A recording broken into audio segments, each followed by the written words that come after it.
Demain, nous nous voyons en CM, donc je terminerai mon cours de linguistique. Donc je commence la dissertation aujourd'hui et je la terminerai la semaine prochaine, sachant que la dissertation, c'est un exercice. Merci. Voilà. Sachant que la dissertation, c'est un exercice qui est un exercice à très long terme. Dites-vous bien que les dissertations que vous avez pu faire auparavant dans les études que vous avez vues n'ont rien à voir avec la dissertation que vous allez faire maintenant, parce que maintenant, c'est une dissertation de concours. C'est-à-dire que il y a 130 postes au concours, vous êtes 400 candidats, il y en a 15 parmi vous qui auront la moyenne. L'idée, c'est que les notes sont éliminatoires dans un concours. Donc, on prend les meilleurs, et les meilleurs sont admissibles, et puis après sont admis. Mais il y a une élimination des candidats. Jusqu'à présent, vous aviez des dissertations ou des exercices qui avaient pour but de vérifier vos connaissances. Un concours, c'est un processus d'élimination. Donc, ce qui sera dans l'œil du jury, c'est certes la qualité de ce que vous allez faire, mais surtout les défauts de ce que vous allez faire. Donc, il faut au maximum non seulement être conforme aux attentes, mais en plus, être parmi les meilleurs de ceux qui répondent aux attentes. Donc, c'est exercice particulièrement compliqué. Les dissertations de surcroît reposent sur des habitudes d'écriture. Plus on en fait, plus on a des réflexes. C'est exactement comme la conduite. La conduite, la première fois que vous êtes monté dans une voiture, vous vous demandiez que faire pour changer de vitesse, vous pressiez sur une pédale, vous cherchiez le levier, vous bougiez le levier de vitesse, et puis maintenant, si vous avez conduit depuis plus de 2 mois, 3 mois, eh bien vous le faites naturellement. La dissertation, sans y penser. La dissertation, c'est la même chose. Une introduction, c'est en 4 parties. Pas le jour de l'examen, il faut se dire, bon, alors c'est quoi la partie? Il faut faire quoi dans une introduction? Il y a 4 parties, c'est quoi? Non, ça doit se faire absolument naturellement. Ça doit couler. Ça doit être une habitude. Et pour que ce soit une habitude, il ne faut pas en faire 3 ou 4 ou 5 dissertations, il faut en faire 10. Il faut en faire 10, il faut en faire 15. Donc, dans les fichiers que j'ai mis sur Moodle, il y a des sujets, il y a un dossier sujet, et dans ces dossiers sujets, il y a un nombre assez important de dissertations. Et ces dissertations, nous en verrons 3 ou 4 dans le cours de cette année, les 2 trimestres confondus. Et puis, ce sera à vous d'aller au-delà et puis de réaliser les sujets qui sont aussi proposés sur Moodle. Dites-vous bien que on ne se demande plus si ça va passer ou pas. Ce que vous devez vous demander maintenant, c'est est-ce que les 30 personnes qui sont là, je suis la meilleure? C'est ça la question maintenant, c'est pas poser une autre question. Donc, il faut vraiment que vous ayez en tête de coïncider parfaitement aux attentes qui sont celles de la dissertation. Alors, je vais tout d'abord vous présenter la forme fixe, mais c'est de forme fixe que nous allons beaucoup parler. Une dissertation, grosso modo, c'est un ensemble de passages obligés. C'est comme les différents mouvements du tennis. On peut taper dans la balle comme n'importe comment et comme on veut, mais on aura toujours moins de réussite en la tapant n'importe comment qu'en faisant les bons gestes et le bon mouvement adéquat. Une introduction. Cette introduction, elle a 4 fonctions. 4 fonctions. Et nous verrons ça la semaine prochaine. Je laisse de côté l'introduction pour l'instant, mais sachez que quand on lit une introduction, on se demande s'il y a ça, et ça, et ça, et ça dedans. S'il y a ça dedans, ces 4 fonctions, tout passe. S'il n'y a pas ces fonctions-là, on considère qu'elle est mal faite. Et si elle est mal faite, c'est que vous commencez mal l'exercice en question. Ensuite, vous avez 3 blocs qui sont évidemment les parties de dissertation. Et ces parties de dissertation, elles doivent là aussi, comme un mouvement de danse, et pas de danse, elles doivent manifester votre maîtrise, non seulement de l'écriture en français, on accorde des sujets avec les verbes, mais vraiment votre maîtrise de l'argumentation. Je reviendrai dans un instant sur cette question-là. Et puis ça se termine par quoi? Par une minuscule conclusion dont je parlerai la semaine prochaine quand j'aborderai la question d'introduction. Disons pour l'instant, et pour simplifier, que l'introduction pose une question. L'introduction pose une question, et que les trois parties sont des réponses à la question. Les trois parties sont des réponses à la question. Si la question est du genre « Quelle relation l'homme entretient-il avec la nature ?» Quelle relation l'homme entretient-il avec la nature? Eh bien, les trois parties répondront « Il y a une relation de l'homme et la nature qui est, l'homme entretient avec la nature une relation qui est, homme et nature interagissent parce que relation, relation, relation. » Si on vous demande quelle est la place de l'imaginaire dans la vie quotidienne, eh bien, l'imaginaire dans la vie quotidienne est, l'imaginaire est dans la vie quotidienne, et dans la vie quotidienne, l'imaginaire est. Voilà, on répond aux questions. Et toute la dissertation, c'est la réponse extrêmement précise à la question. Et chaque première phrase, la première phrase qui commence chacune des parties, c'est une réponse. Et c'est une réponse que je peux formuler directement à partir de la question. La question me dit comment envisager une école performante. Ben, la première phrase ici nous dira une école performante, c'est, une bonne école, c'est, une école efficace, c'est. On peut changer le mot performant, puis trouver des synonymes. On peut remplacer école par système éducatif, on peut, comme vous le sentez, sauf qu'au bout du compte, la première phrase, elle est une réponse directe. Et puis, évidemment, tous ceux qui répondront quelque chose du genre le système scolaire est compliqué, enfin, ça ne répond pas à la question. Comment envisager une école performante? Le système scolaire est compliqué. Ou alors, depuis 1880, l'école est obligatoire. Ça ne répond pas du tout à la question. La question, c'est comment la rendre performante? On la rend performante en. Elle est performante si. Elle est performante parce que la première phrase répond à la question. Et c'est la première chose que fera le jury. Le jury, avant de commencer, va prendre votre copie, il va regarder la première phrase de la partie 1, la première phrase de la partie 2, première phrase de la partie 3. Et en gros, il sait la note qu'il va vous mettre. Parce que si vous avez réussi à répondre à la question, c'est que vous avez déjà une certaine maîtrise de la forme globale de l'ensemble, et par conséquent, ça risque d'aller suffisamment. Donc ça, c'est la première idée à avoir en tête. Réponse, réponse, réponse. La seconde idée importante, c'est qu'ensuite, nous avons dans la dissertation des blocs, c'est le sujet de ma première heure de cours aujourd'hui, qu'on appelle des paragraphes, ça se symbolise comme ça, des paragraphes, hein, c'est un double S enclassé. Des paragraphes, des blocs de texte, on va y voir dans un instant. Et chacun des paragraphes, évidemment, développe de manière très directe une dimension de la réponse. Si je vous dis l'homme est-il l'ennemi de l'animal? L'homme est-il l'ennemi de l'animal? Si vous me répondez ici, l'homme et l'animal sont naturellement opposés, ben, il faut que là, on voit un conflit, là, on voit un conflit, et là, on voit un conflit. Si c'est ennemi et ennemi, puis ils sont super copains, ben, la troisième partie ne répond pas, le troisième paragraphe ne répond pas à l'idée de la partie initiale.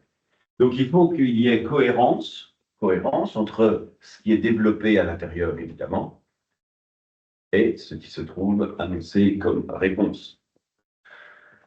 Si, pour une raison X ou Y, vous abordez une question qui est une question historique, il faut que ce soit des informations historiques qui soient développées de la même période. Si vous nous dites pendant l'Empire de Victor Hugo, ceci, cela, on s'attend à ce que ce soit l'Empire, Second Empire, dont il s'agit à chaque fois. Vous voyez, la phrase initiale, c'est elle qui est chef d'orchestre. Elle est chef d'orchestre de la partie, c'est-à-dire qu'elle est la phrase que l'on peut fabriquer parce qu'on sait que tout le raisonnement qui suit la développe. Et la difficulté, c'est évidemment de savoir quelles sont les réponses que l'on va apporter. Mais j'anticipe un petit peu sur ma seconde heure de ce matin. Une question, des réponses et le développement de réponses. Donc maintenant, on va entrer un peu plus dans le détail technique. C'est que la dissertation, elle s'appuie sur un texte d'origine.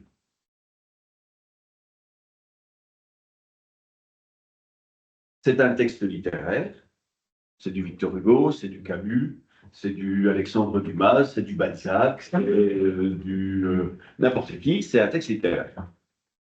Et dans ce texte littéraire, on trouve des informations, on trouve des informations qui relèvent à peu près de la réponse. Mais l'auteur n'a généralement pas écrit son texte pour répondre à une question. C'est un extrait de roman, le personnage il agit, il fait des choses, mais à travers le texte, on peut voir un certain nombre de réponses qui pourraient émerger sur la question. Et le principe qui va être le vôtre, c'est tout d'abord de repérer où sont les éléments dans le texte qui permettent de répondre à la question, autrement dit, de voir comment l'auteur de ce texte, Victor Hugo, Balzac, Zola, etc., comment l'auteur amène des informations, ces informations relevant d'une réponse possible à la question. On vous demande qu'est-ce qu'une école performante, et puis on va voir une scène d'école dans laquelle les élèves ne répondent pas du tout aux questions du maître. Alors, qu'est-ce qu'il faut en déduire? Il faut déduire que quand les élèves ne parlent jamais et ne savent pas, ça ne doit pas être très performant. Donc, il y a quelque chose là qui montre la non-performance, où on va voir des élèves très motivés qui cherchent, qui lisent, on va se dire, bon, ben, voilà une situation dans laquelle l'école visiblement est performante. Donc, on va prendre ce petit morceau-là et on va se dire, tiens, là, on voit. Voilà. Et le principe, ce sera de réinjecter dans vos différents paragraphes les informations que vous allez trouver dans le texte d'origine. Réinjecter ce que vous trouvez dans le texte à l'intérieur de vos paragraphes.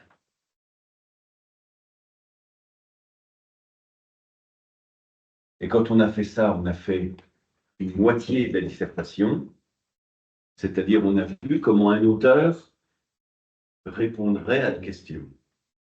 Et la seconde partie du travail consistera à éclairer, enrichir. Éclairer, enrichir.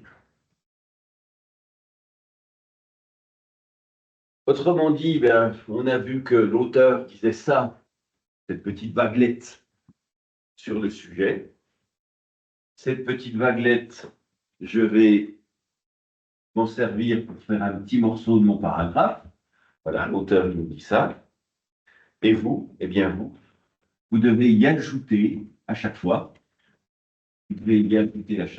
un enrichissement personnel. Cet enrichissement personnel,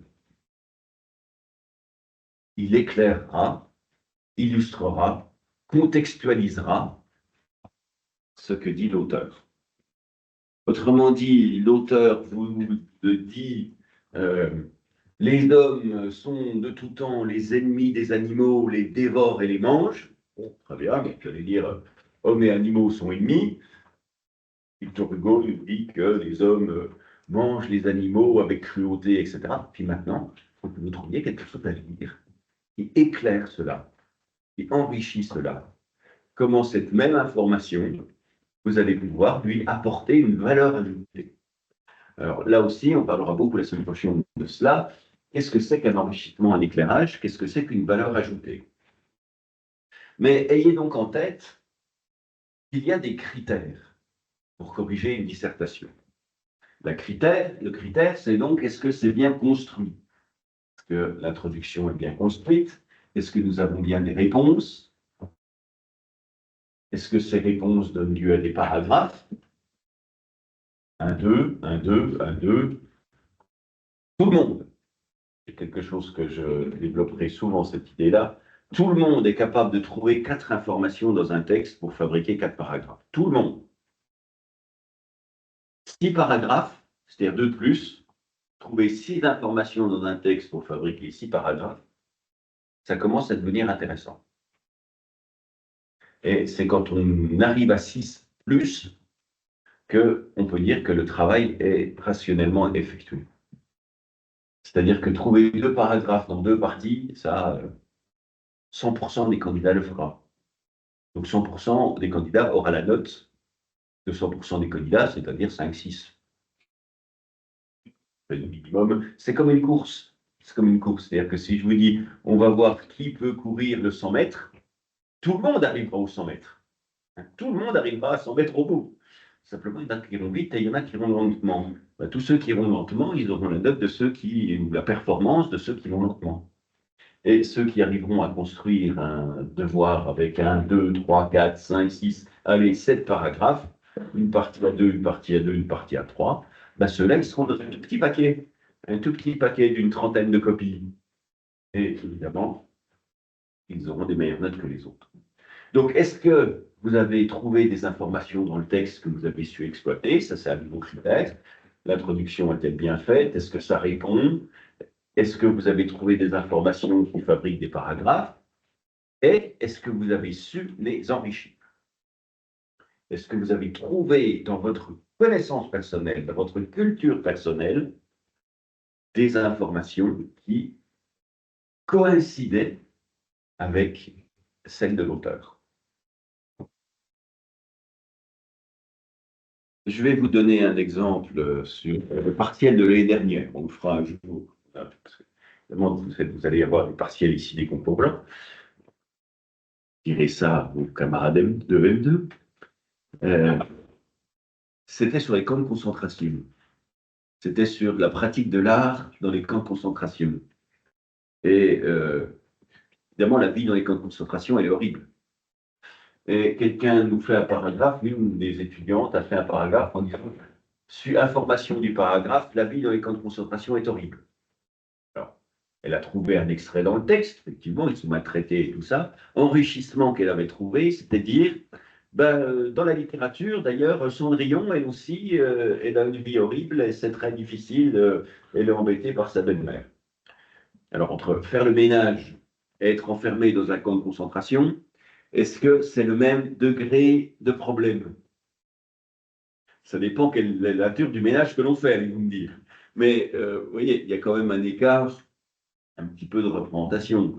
Euh, Trouver une information, certes, trouver quelque chose qui va avec, il faut quand même que ça ait un peu du sens. Hein. Faire le ménage, cette pauvre Cendrillon, même si elle est maltraitée par sa belle-mère et ses 2 belles-sœurs, ça n'a quand même pas commun avec la vie dans un camp de concentration. Donc il faut trouver quelque chose qui s'en sort. Donc, complexité de l'exercice, complexité dans la construction, et c'est pour ça qu'il faut en faire beaucoup des sujets, parce que plus on en construit, plus le rythme de la dissertation, plus la structure, plus la façon de l'organiser deviendra naturelle. Comme je le dis, au bout de 5 dissertations, on sait faire des dissertations comme quelqu'un qui en a fait 5. Mais quand on en fait 10, on n'est pas 2 fois plus compétent. On est 20 fois, 30 fois, 40 fois plus compétent. Parce qu'on a des mécanismes. on a des habitudes, on a des façons de faire, on a une technique qui est très supérieure. Donc, il faut vraiment que vous ayez en tête que c'est en pratiquant que on arrive véritablement à surmonter cet exercice. Et une image que je dis souvent qui vaut ce qu'elle vaut, c'est que ici, en termes de concours, tous les profs, ils vous expliqueront le principe de la natation. Ils diront, voilà, c'est comme ça, ou alors c'est comme ça, ou alors voilà, ça c'est le principe de la natation. Et puis au concours, on vous met à Calais et on vous dit, voilà, Douvres, c'est en face. Et donc, on se retrouve de l'autre côté. Et si pendant l'année, vous n'avez jamais mis le pied dans une piscine, la traversée de la Manche va être un peu difficile. Et il faut passer de la technique, de la théorie, à la pratique pour arriver à réussir l'exercice qui vous est proposé. Alors, nous allons commencer évidemment pas à pas, et un des grands nœuds qui se trouve ici, qui se trouve au niveau de ce qu'on appelle donc les paragraphes. Pourquoi?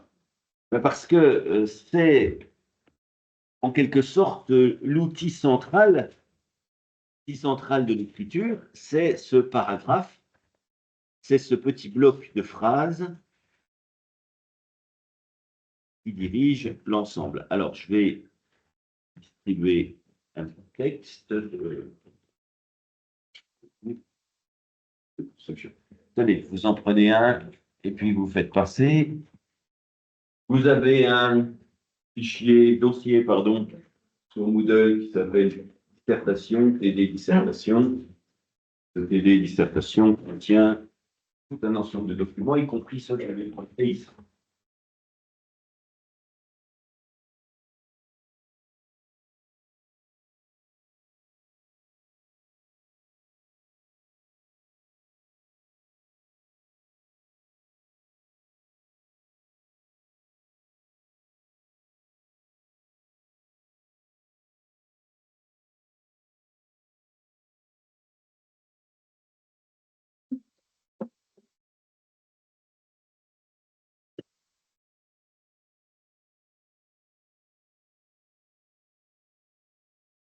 Une dissertation, c'est un exercice dans lequel on se préoccupe de la mise en page. Qu'est-ce à dire la mise en page? C'est-à-dire qu'on s'occupe de l'ergonomie, l'esthétisme, la construction globale de l'objet que l'on va fabriquer. Cette ergonomie, cet esthétisme, cette organisation globale, elle repose en particulier, pas seulement mais en partie, sur ce nœud qui est ce qu'on appelle donc le paragraphe. Si vous prenez une page, un paragraphe, qu'est-ce que c'est? Ben, c'est un ensemble de phrases qui forment un bloc. Autrement exprimé, on ne va pas à la ligne à l'intérieur d'un paragraphe. Et ce bloc commence par un décalage par rapport à la ligne, ce qu'on appelle un alinéa. Et ce paragraphe se termine lorsque on retourne à la ligne. Donc tous ceux qui vont à la ligne à chaque phrase, ceux-là sont déjà éliminés complètement sur la structure de la dissertation. Le principe de la dissertation, comme je le disais tout à l'heure, c'est de fabriquer des blocs compacts, des blocs d'informations, ces informations en blocs, relevant de cette idée, c'est un bloc compact qui commence par un décalage et qui se termine par un retour à la ligne. Ces paragraphes, ils sont régis par deux règles essentielles. La première de ces règles, c'est que ce sont des unités de sens. Autrement dit, elles n'ont qu'un seul fil directeur, elles n'ont qu'une seule idée centrale. Quand je disais tout à l'heure que vous aviez un texte d'origine, un texte littéraire, le principe, c'est donc de trouver dans ce texte 9 idées, 9 informations qui permettront, ces 9 informations, de répondre à un bout de la question et 9 informations qui seront développées dans un paragraphe, chacune son paragraphe. Unité de sens Qu'est-ce que ça veut dire? Ben, ça veut dire que j'ai une et une seule information centrale. Et ça, c'est vraiment quelque chose qu'il faut que vous ayez en tête. Si vous avez deux choses à dire, on fait deux paragraphes. Si vous en avez cinq, on fait cinq paragraphes. C'est une unité d'information. On le résume par cette phrase que vous aviez sans doute déjà entendue, vous avez sans doute déjà entendue. On fait, il y a une idée par paragraphe et il y a un paragraphe par idée. Chaque paragraphe représente une information unique développée. Une information unique développée. Si on a trois infos, on fabrique trois paragraphes. Donc mon auteur, voilà, mon auteur, c'est Victor Hugo. Il nous donne une définition de ce qu'est un héros. Qu'est-ce qu'un héros? Eh bien, on peut trouver 9 éléments qui définissent ce qu'est un héros. Ben, le premier, j'en ferai un paragraphe. Le deuxième, j'en ferai un paragraphe. Le troisième, j'en ferai un paragraphe, etc. Si j'élargis un petit peu au paragraphe en général, quand on lit un texte et que ce texte-là est lui-même évidemment fabriqué avec des paragraphes, il y a une grande question qu'il faut se poser, c'est quelle est l'idée centrale que l'auteur a voulu développer. Si vous appliquez cette règle, les écrivains en général les appliquent aussi. Quand un auteur, quel qu'il soit, fait 4 paragraphes dans son texte, c'est parce qu'il a 4 choses à dire. Alors, quelles sont ces 4 choses? Ben, en général, un auteur un peu plus... en général, les auteurs expriment ce qu'ils ont à dire de manière très directe quelque part. Ce qu'ils ont à dire, ils l'expriment dans une phrase, à un moment ou à un autre. Et cette phrase, c'est ce qu'on appelle la phrase directrice, ou les phrases directrices. Il faut toujours vous demander, lorsque vous lisez un paragraphe, quelle est l'information que l'auteur a voulu développer. Le paragraphe comporte toujours une ou deux phrases. Ce texte-là, hein, c'est ce que vous avez pour la feuille que je vous ai distribuée. Quel est le sujet traité? Il convient de repérer dans chaque paragraphe quelle est l'information, et l'information qu'on appelle directrice. Alors voilà trois petits exercices, trois petits exemples, trois petits textes. Et la question c'est pourquoi c'est des paragraphes? C'est des paragraphes parce que c'est un seul bloc, l'auteur ne va pas à la ligne, mais c'est aussi un paragraphe parce que il n'y a qu'une seule information centrale qui s'y développe. Où est-ce que se trouve cette information centrale? Où est-ce qu'elle est exprimée de la manière la plus claire? Alors, je lis ce texte. L'humoriste, celui qui veut faire rire, l'humoriste se détache de la vie pour la considérer en spectateur. Devant lui s'agitent des marionnettes, dont il suffit de voir les ficelles pour s'apercevoir que leur comportement n'a qu'une gravité surfaite, surfaite ça veut dire exagérée, ou illusoire, illusoire ça veut dire faux. Donc une gravité surfaite ou illusoire. La vie réelle perd de son aspect sérieux et devient un sujet de raillerie, de plaisanterie, pour qui sait la regarder avec indifférence. L'humour implique donc un désintérêt de la réalité extérieure. Il est le point de vue de l'homme qui regarde l'agitation du monde depuis son balcon. C'est un texte qui est tiré d'une introduction sur le surréalisme par un auteur qui s'appelle Yvonne Duplessis.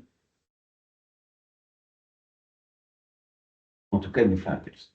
Le sens de ce texte, il est tout à fait simple. Hein, c'est consiste à dire que si je regarde par la fenêtre, il neige et que je vois quelqu'un qui glisse sur la neige et puis tombe assis par terre, c'est drôle. Mais simplement, si c'est moi qui glisse et si c'est moi qui me retrouve les fesses dans l'eau, c'est pas drôle du tout. Donc, l'idée, c'est que pour faire rire, il ne faut pas être celui à qui arrivent les ennuis, il faut être plutôt celui qui regarde de loin. Tout est drôle pour qui n'est pas concerné. Vous prenez une tuile sur la tête, c'est pas drôle du tout. Quelqu'un se la prend, ça peut éventuellement être comique. Donc là, Pour faire rire, il faut être dans les ennuis, il faut être en observation des ennuis. Alors, quelle est la phrase qu'il le dirait le plus simplement, cela? Oui. L'humoriste se détache de la vie pour la considérer en spectateur. Alors, c'est effectivement cette première phrase. Pour faire rire, il ne faut pas être dans les ennuis, mais il faut se détacher et être spectateur. Cette phrase-là, elle annonce clairement le sujet de ce qui sera la suite. Et puis, il y en a une autre qui joue un petit peu. Oui, dites-moi. L'humour implique un désintérêt pour les réalités extérieures. La fin, à la fin, cette phrase-là. Puis, il est le point de vue de l'homme qui regarde l'agitation du monde de son balcon. Et on a un spectateur ici, on a regardé ici, on a des intérêts. La première phrase donne l'information et la dernière phrase rappelle cette information. Mais le texte ne parle que d'un seul sujet. Qu'est-ce que c'est que parvenir à faire rire? Donc, réponse, la première et éventuellement la dernière. Alors voilà un autre texte. Et cet autre texte, un extrait de journal, cette fois-ci, du Nouvel Observateur. Le Nouvel Observateur, pour un journal, on va dire, historiquement de gauche, centre-gauche. Dès la première image, on est fixé. Alors oui, si j'arrête là, et puis que je vous dis, bon alors, c'est un texte sur quoi? Dès la première image, on est fixé. Vous voyez que ce texte-là, il ne marche pas comme le précédent. Et le précédent, la première phrase nous disait son sens. Celui-là, dès la première image, on est fixé. Ça peut être une bande dessinée, ça peut être un film, ça peut être un documentaire, ça peut être une expo photo, ça peut être... Il y a une gamme extrêmement large de possibilités. Donc la première phrase, elle ne nous apprend rien du tout. Dès la première image, on est fixé. Un immense canon de marine se dresse lentement, puissamment, sur fond de drapeau qui claque au vent. Deuxième phrase, elle nous dit ce qu'il y a dans la première image. Les drapeaux. Mais ça peut être encore une BD, un film, un documentaire, voilà. C'est quoi? C'est quoi? Ben, j'en sais toujours rien. On devine qu'il va s'agir d'un gros navet patriotique. Alors là, ça précise un petit peu parce que un navet, ça désigne plutôt, bon, c'est un légume, mais ça précise, ça désigne plutôt quel type d'œuvre d'art? Un navet. Hein? Un film. Un navet, c'est plutôt un film. Donc, il s'agit d'un film. C'en est un, bon, ben, il est pas bon, particulièrement niais, ça progresse un petit peu, c'est un mauvais film. Hélas, l'auteur en est Rossellini en personne. Alors, Rossellini, cinéaste italien, réalisme, néo-réalisme italien, les années 60, 50, 60. Mais, il est célèbre dans les années 50, 60, eh bien, c'est parce qu'il avait commencé un peu avant à faire des essais. Et le problème, c'est que c'est un de ces essais dont on parle. La nave bianca, le bateau blanc, tourné en pleine guerre, en 40, à l'époque du fascisme triomphant, il n'avait jamais quitté les caves de l'équivalent italien de notre cinémathèque. Alors, peu de vocabulaire, qu'est-ce que c'est que la cinémathèque? Avec un C majuscule. Je disais la semaine dernière que les institutions étaient des noms propres. Il y avait des déterminants. Notre cinémathèque, la cinémathèque. Donc voilà, c'est une institution. Mais c'est une institution qui consiste à faire quoi? Ben, quand on écrit un livre, pour en attester et en prouver l'existence, on en fait un dépôt quelque part. C'est où le lieu où on dépose les livres, qui tient lieu donc de preuve de leur existence. C'est la Bibliothèque nationale. Bibliothèque nationale. Si moi j'écris un livre, une pièce de théâtre qui s'appelle Le Radin, et puis c'est l'histoire d'Harpagon, qui est une cassette, qui a des enfants à marier, etc. Et puis que j'écris ça dans un style un peu vieillot, style 17e. Bref, si je recopie l'Avare de Molière, que je l'envoie à la Bibliothèque nationale, je dis voilà, moi, Florent Montacca, j'écris l'Avare. Ils vont chercher dans leur réserve, et puis ils vont m'écrire en me disant il y a un petit problème, c'est que votre livre, quelqu'un l'avait déjà écrit avant vous. Et ils ont une preuve parce qu'ils ont déposé par le premier éditeur de Molière un exemplaire du livre. Donc ça atteste de la propriété intellectuelle du livre, ça atteste de son existence. Pendant très longtemps, on faisait un deuxième dépôt au ministère de l'Intérieur qui faisait la censure. Jusqu'à il y a une quinzaine d'années, 2 dépôts étaient nécessaires, les bibliothèques nationales et le ministère de l'Intérieur. Maintenant, on n'a plus que le ministère de l'Intérieur. Enfin, le ministère de l'Intérieur ne joue plus, il n'y a plus que la bibliothèque nationale. Si c'est un film, eh bien, c'est la même chose, il y a une réserve. Enfin, une réserve. Et cette réserve, c'est la Cinémathèque. Elle a été créée juste après la guerre et elle stocke les livres. De cette façon, ce rôle, c'est aussi de faire vivre le fond des livres qu'elle possède, des films qu'elle possède, pardon. Mais voilà pourquoi Rossellini a mis un exemplaire de son film dans la Cinémathèque italienne et visiblement, il n'était jamais sorti de la cave. Il n'est jamais sorti. Quelle est l'institution qui fait exactement la même chose pour la musique? C'est un acronyme, c'est-à-dire c'est un ensemble d'initiales. Société, artiste, compositeur. Ça s'appelle la SACEM. SACEM, vous avez déjà entendu parler de ça, la SACEM, c'est elle qui veille aussi aux droits d'auteur.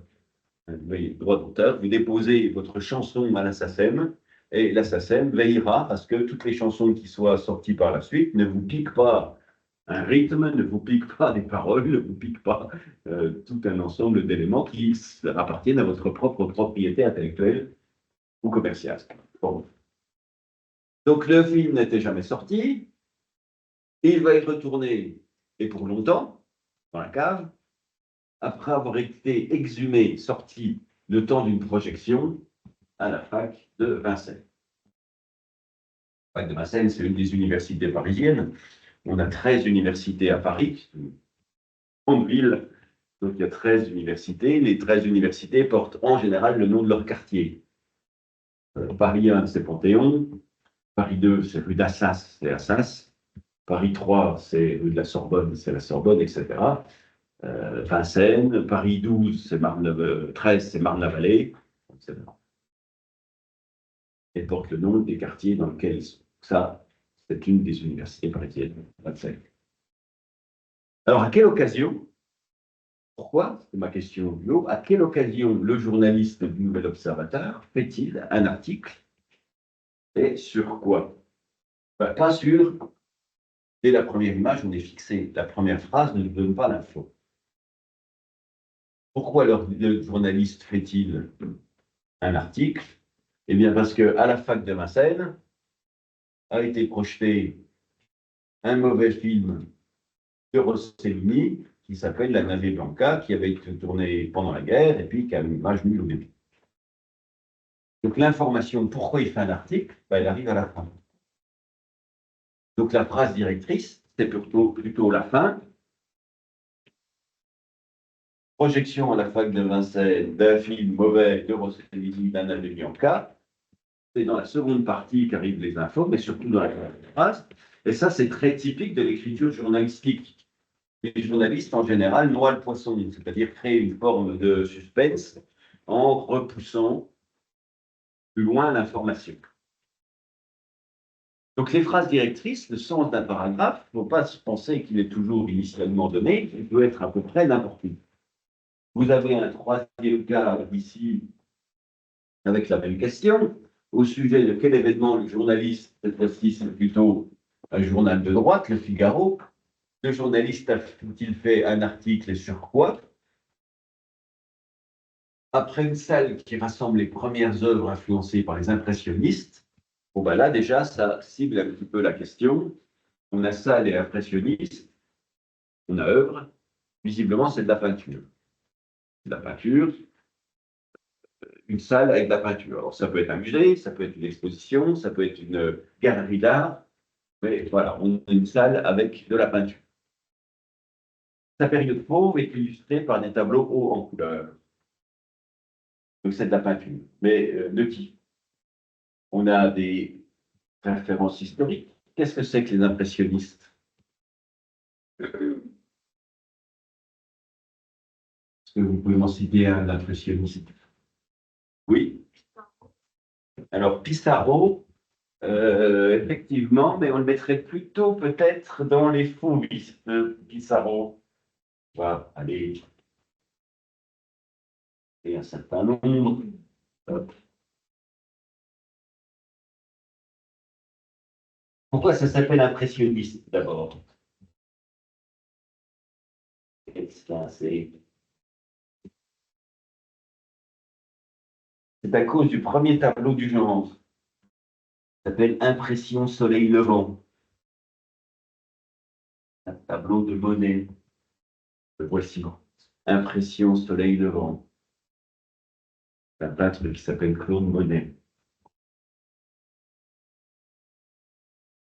Faut pas dire, au 19e siècle, 19e siècle, il y a une invention technique, technologique, qui va beaucoup, totalement, radicalement modifier le monde de la peinture. Une grande invention technologique qui va transformer très durablement ce qu'on comprend, ce qu'on sait, la manière de faire de la peinture. Qu'est-ce que c'est cette invention? Oui. Le Non, je parle, ce n'est pas une invention qui relève de la technique picturale, justement. Certes, on fait des progrès en chimie, qui fait qu'on n'est plus obligé avec des pigments de fabriquer sa propre peinture, de mélanger avec de l'huile et de fabriquer sa peinture. On peut acheter des tubes de peinture ou des pinceaux en poils synthétiques. C'est une invention très commune de nos jours, mais révolutionnaire pour le début du 19e siècle. L'inventeur de cela, il s'appelle Daguerre.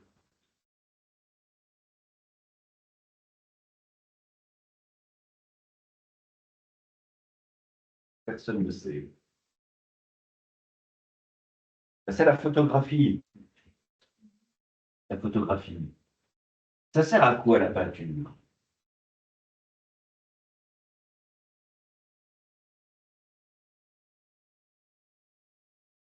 Quoi ça sert la peinture? Ben, ça sert à deux choses essentielles. D'abord, ça sert à faire un portrait. Ça sert à faire un portrait de soi. Vous avez des enfants, vous êtes vieillissant, et vous avez l'intention de laisser quelque chose derrière vous. Eh bien, vous allez demander à un peintre de faire votre portrait. Ou alors, deuxième solution, vous voulez un paysage, un beau paysage, voilà, qui, devant chez vous, ou d'Italie, ou je ne sais quoi, qui vous plaît, ben, vous allez demander à un peintre de vous faire un paysage. Et de fait, l'essentiel de la peinture, pendant 2000 ans, au moins 2000 ans, ça a été d'être le plus ressemblant possible, le plus réaliste possible. Si je veux faire un portrait de moi pour mes enfants, je vais essayer de faire en sorte que ça me représente un petit peu quand même. Ça ressemble. Et dans les années 1840, Daguerre, qui est un inventeur, il découvre un produit qu'on appelle le bitume de Damas, une sorte de colle. Et quand on met du bitume dans le fond d'une boîte noire avec un trou unique dans la boîte, eh bien, en quelques heures, la lumière entre dans la boîte et imprègne sur le bitume ce qu'il y a devant la boîte. Ça met quelques heures. Et ça donne quoi? Ben voilà la première photographie du monde. C'est le boulevard du Temple à Paris. Et là, vous avez un personnage, c'est les deux premiers personnages photographiés. C'est quelqu'un qui se fait cirer les chaussures. Pourquoi? Parce que ça met du temps. Donc, ils sont restés comme ça, immobiles, pendant un certain temps. Ils ne savaient pas qu'ils étaient photographiés. C'est depuis la fenêtre de l'appartement de la guerre.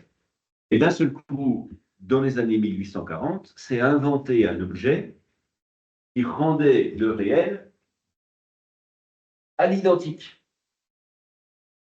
La peinture, d'un seul coup, ne s'est trouvée sans aucun intérêt. Pourquoi faire de la peinture? Pourquoi faire de la peinture? Puisqu'on a quelque chose qui reproduit le réel à l'identique. Donc, depuis au moins 2000 ans, l'objet de la peinture, c'était d'être réaliste, et d'un seul coup, eh bien, il y a un objet technologique qui a rendu cet objectif inutile. Donc, il y a une grande crise de la peinture au point de vue de ses finances. Ça, c'est une affaire, puisqu'il n'y a plus besoin d'aller chercher un peintre pour faire un paysage. Voilà, plus besoin de chercher un peintre pour faire un portrait. Vous avez une technologie nouvelle qui remplace complètement la vieille technologie d'avant qui était la peinture. Donc les peintres se sont demandé quelle était leur fonction, quelle était leur utilité, et le premier courant qui tient compte de cette transformation, eh bien, c'est ce qu'on appelle donc l'impressionnisme. L'objectif de la peinture, ce n'est plus d'être réaliste, mais c'est de laisser une impression, c'est de faire un effet, c'est de faire un choc esthétique. Et si vous prenez un peintre qui veut être réaliste, il ne vous fera pas des grandes taches partout, il ne fera pas des grands traits, il essaiera d'être le plus près du réel. La Joconde ressemble visiblement à la personne d'origine.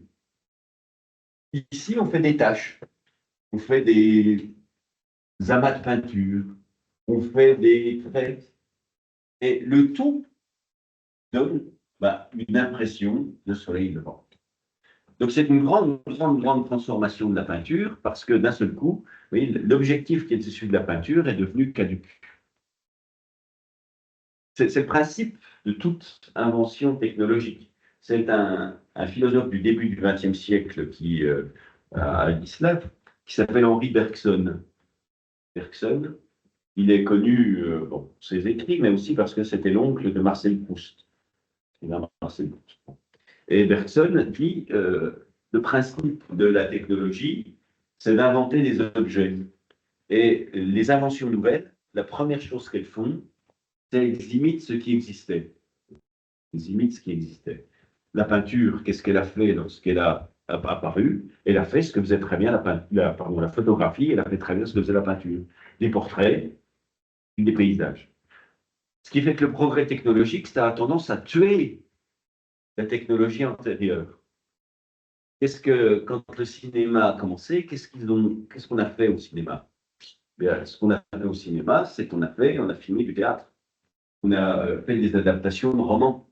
Tout le cinéma des années 1900, c'est des films qui reprennent les Trois Mousquetaires, Fantomas, qui reprennent les romans.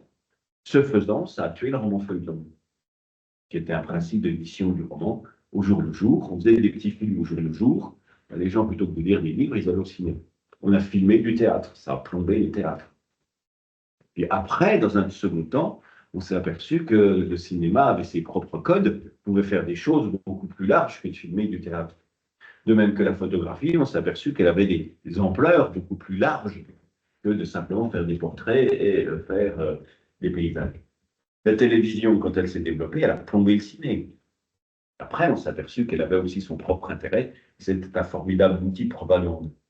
Et le premier effet, c'est d'imiter ce qui existe déjà, progrès technologique, avant de trouver son propre lieu. Internet, qu'est-ce que ça fait? Ça a plombé les librairies, ça a plombé la poste, ça a plombé le courrier, ça existait avant les mails. Hein. Simplement, les mails ont détruit entièrement tous les systèmes postaux d'Occident. Et nous, là, le système de numérisation des romans et de vente en ligne plombe les librairies. Voilà, on a une invention. Et cette invention, elle imite ce qui existe déjà. Et après, elle se trouve son propre lieu, son propre lieu de fonctionnement où il n'y a qu'elle qui se trouve. Donc Monet, qui est-ce qu'on a encore dans ces impressionnistes? Lui, vous pouvez que. Alors, il y a Manet, d'autres ensemble. On a Van Gogh. Si je prends Van Gogh, vous voyez, Van Gogh, hop, le moins qu'on puisse dire, c'est que ces portraits ne sont pas très fins. C'est des grands traits, c'est des grandes taches, c'est des. Mais on voit tout de même ce que ça représente.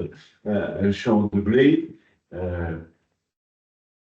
des campagnes, la finesse du trait ne rend pas ça très réaliste. Mais c'est parce qu'on veut donner une impression. Être réaliste, ce n'est plus l'objectif de la peinture occidentale. Un autre titre qui est donné là, c'est les fauvistes. En faux, qu'on appelle aussi les fauvistes. Les fauvistes, ils aiment les couleurs extrêmement pétantes, extrêmement visibles, extrêmement éclatantes. De Douanier-Rousseau. Alors, il s'appelait Rousseau et son métier, il s'appelait Henri Rousseau, et il était de métier douanier. Alors, on l'appelle Douanier-Rousseau, c'est un petit peu méprisant, ça veut dire que son métier le rendait autre chose que peintre. Vous voyez, c'est pas traite d'un tigre ici, on a des serpents, on a pas très réaliste. Le principe, c'est d'accentuer des couleurs. C'est de donner des couleurs extrêmement vivantes. Matisse.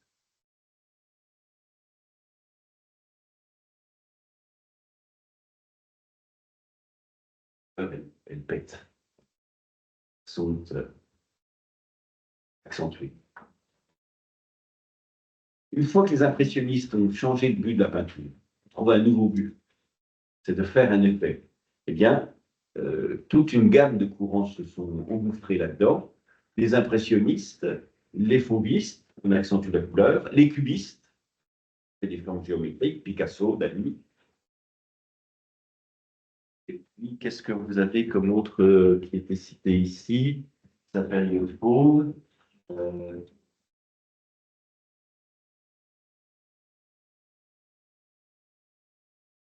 Bon, ça, vous avez déjà de quoi faire. Donc, notre peintre, sa période fauve est illustrée par les tableaux en couleur, normal. Rue pavoisée, avec des drapeaux, comme les aimaient Dufy et Matisse. Matisse, on vient d'en voir. Dufy, c'est à peu près le même genre.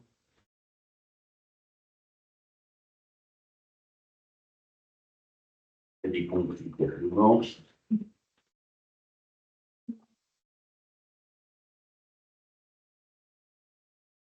De F qui pose des problèmes. Voilà, vous voyez les plages au ton solaire, des ratons tout à l'heure, et couleurs accentuées.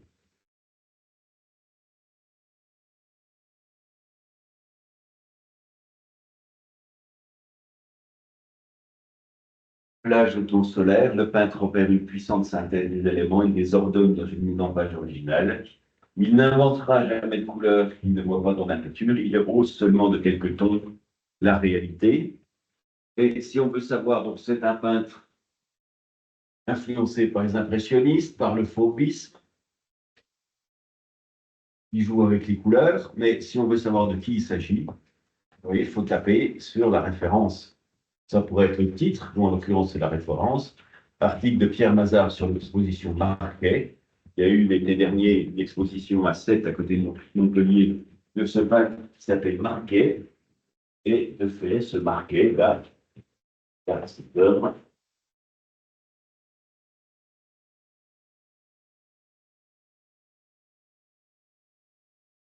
on voit des plages, des rues pavoisées, mais des couleurs moins pétantes qu'on a vues chez Matisse, par exemple. Donc, où est l'information? Et l'information, elle se trouve dans les références, c'est-à-dire elle se trouve à côté. Donc, avoir en tête qu'un paragraphe, quand on le lit, ce paragraphe, il contient une information centrale. Et cette information, elle peut se trouver à différents endroits dans le texte que nous est en train de lire. Il faut partir à la recherche de cet endroit où se trouve cette information. Et en ce qui vous concerne, vous, eh bien, il y a une règle de construction qui est tout à fait simple. Et cette règle de construction, c'est que vous devez toujours placer en tête de vos paragraphes l'information centrale. Alors ça, c'est une idée toute simple, c'est que une dissertation, c'est un exercice de clarté. Dans une dissertation, on se demande si vous savez exprimer une idée, construire des réponses. Alors, si les réponses, vous les noyez dans tout un ensemble de phrases, évidemment, vous ne répondez pas à l'exercice qui vous est demandé. Ce qui vous est demandé, c'est ce que vous savez vous exprimer clairement. Ben, la conséquence, c'est que dans un paragraphe, c'est toujours la première phrase qui développe l'idée importante. On envoie l'information bien en tête. Si on veut dire que les hommes ont domestiqué les animaux, parce que c'est l'idée qu'on veut exprimer qui est centrale dans ce paragraphe, on dira depuis la plus haute préhistoire, l'homme domestique l'animal. On donnera l'information et puis après on le développera. Toujours donner l'information centrale en tête.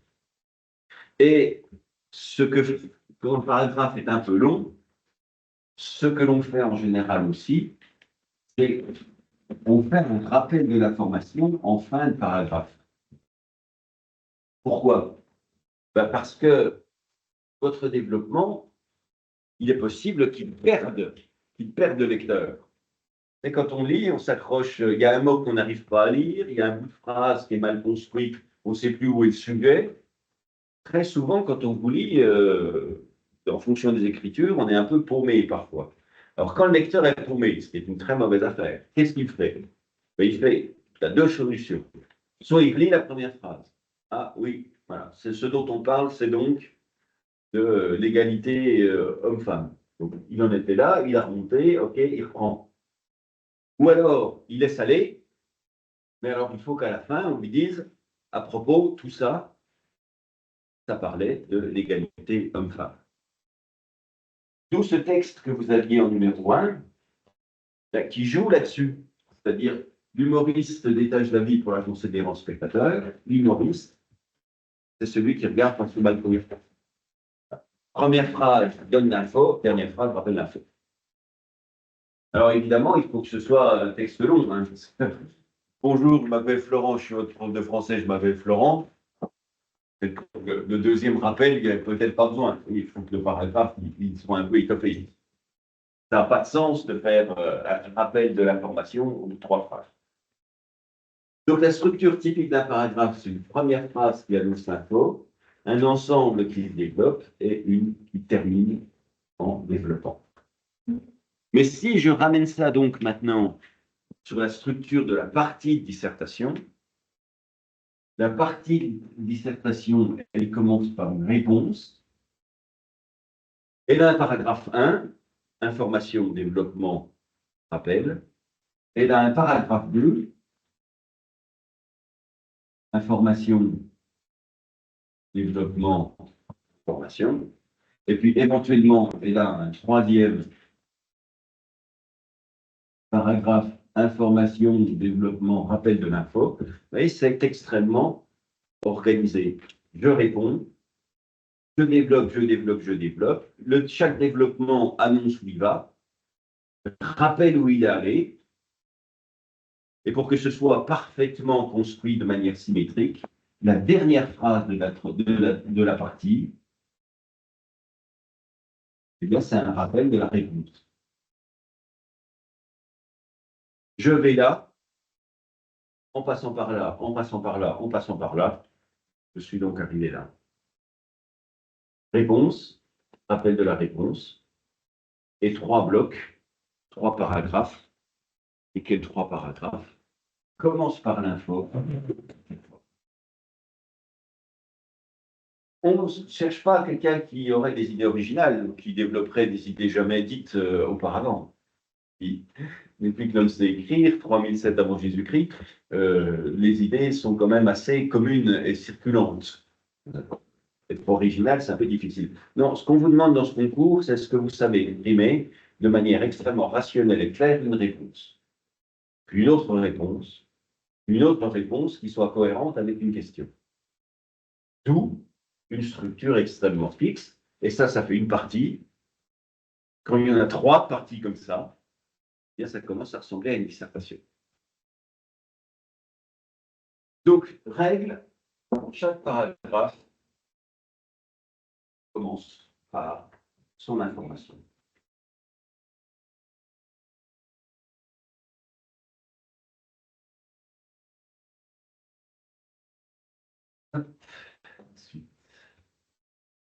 Se pose alors ensuite la question,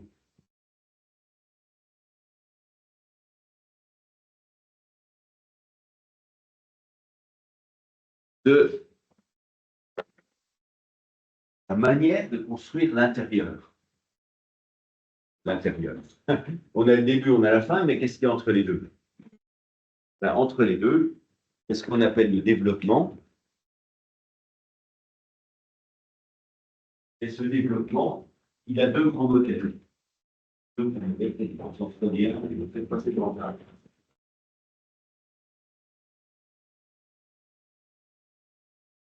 Qu'est-ce qu'il y a à l'intérieur du paragraphe?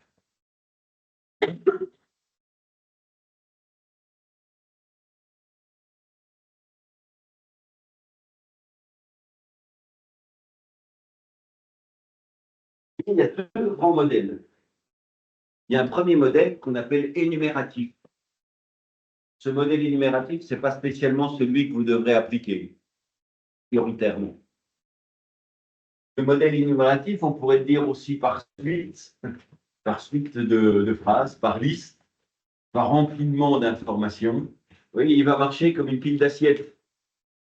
Vous avez une information, voilà des assiettes, et après vous avez une rouge, une verte, une jaune, une bleue, une orange, une truc, une machine, une en bois, une en fer, une en porcelaine, voilà. Une information. Et puis tous les éléments qui développent cette information sont empilés, sont mis bout à bout. Je vais faire un paragraphe sur cette pièce. Je vais dire, dans cette pièce, il y a plusieurs meubles. Ça, c'est l'info. Il y a plusieurs meubles dans cette pièce. Je vais faire une phrase sur les chaises. Elles sont jaunes ou vertes, ou elles sont en bois, elles sont en fer. Une phrase sur les tables, une phrase sur les armoires, une phrase sur le porte-manteau, une phrase. Voilà, je vais faire une phrase sur les différents éléments qui composent cette pièce. C'est ce qu'on appelle une structure énumérative, une structure par empilement. Et vous en avez ici un exemple. C'est un texte d'un écrivain qui s'appelle Chateaubriand. C'est quel siècle, Chateaubriand?